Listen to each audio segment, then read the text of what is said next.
Well, it could be one of the most emotional issues looming on Capitol Hill right now. Defense Secretary Robert Gates discussing lifting the ban on gays openly serving in the military. Our next two guests are lawmakers, but what really fascinates us is their perspective as combat veterans.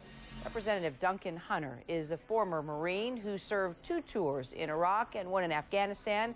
He'd like to see this policy stand as is. Eric Massa is a Naval Academy graduate and retired Navy commander. He thinks don't ask, don't tell should go away. He served during several global conflicts and was even the special assistant to the Supreme Allied Commander of NATO. Gentlemen, good to see you both. Hey, good to be with you. Congressman Hunter, let's start with you. When you were in military, and I know you have plenty of combat experience, you were even in the fight right there in Fallujah, Iraq.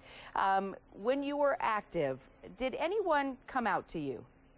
No, I didn't have any awareness of any homosexuals or transgenders in my units or any other units for that matter. And this, I was in a combat unit, artillery and infantry. There were no women in it, and we didn't have any folks coming out saying that they were homosexuals. But this is interesting that we're having this debate right now.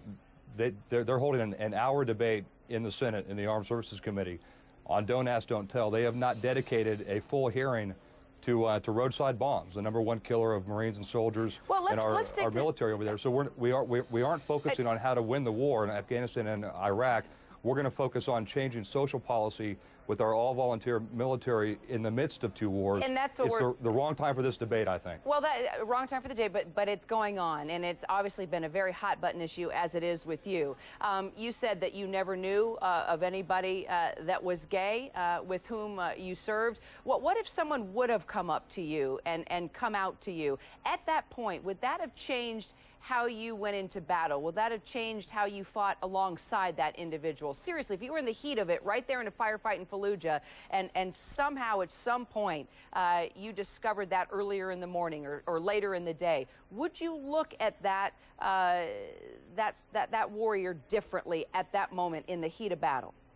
Yeah, probably that would have changed things for me. I mean, this is why? Why would it have changed things for you? The interesting thing is too, this isn't about what I feel about homosexuals in the military or homosexuals at all, for that matter. This is about law. This is about law in the United States, and right now that the law exists that we don't have open homosexuality in the military. This isn't about what I think about in the battle. No, it is. It is what you served in the military. You're also a member of Congress. You make huge decisions. You're going to be involved with this. It's a decision that's being talked about right now on the Hill. This could change the face of life for gays in the military. And so it is a very important discussion to have. Is it more important than another discussion? I mean, that's, I think, left to everybody's opinion. But I want to continue with you. But Congressman Massa, let me ask you.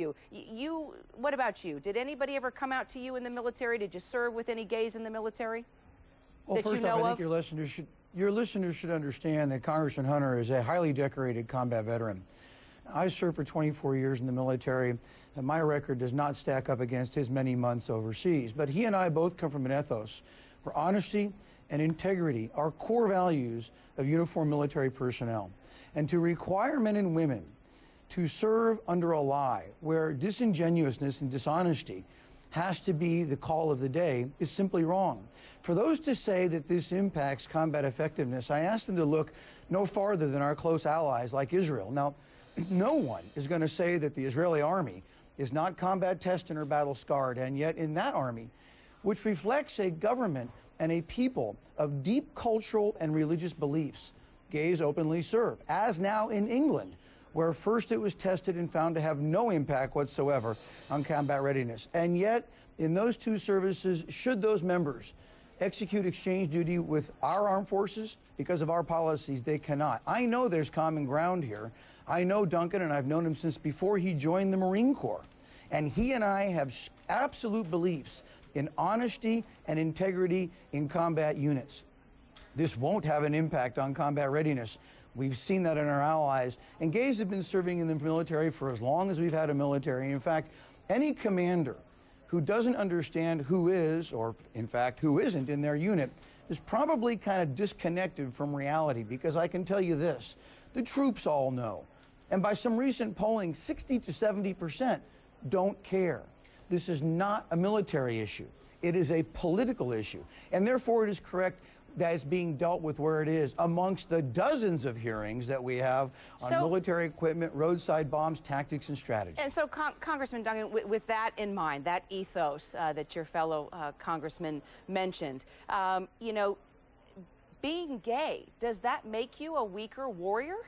No, but it takes away from the cohesiveness and the unity of that unit. It takes away the comfort and the ability for those men and women to feel comfortable in extremely close quarters, showering, foxholes, barracks, living together. We don't let men and women live together in the military, so why would you let you know, different homosexual men live together too? And I think Eric's point is well, let me ask you this. Reinforces this. He says that this is not a military issue. It's a political issue.